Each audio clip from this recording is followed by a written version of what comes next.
Hello and welcome. This is Plain Dad, and this is how to use text to speech on ChatGPT. So open up your Chrome or any other browser and then click on go to ChatGPT first.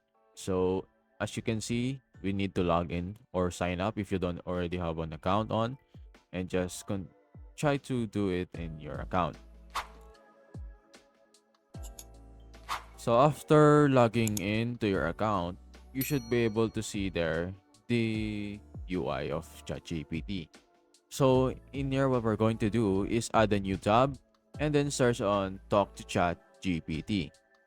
In the first one is a Google extension, and just tap on it or click on it and then click on Add to Chrome. It will prompt you to save the extension, and just like that, it should be ready to go.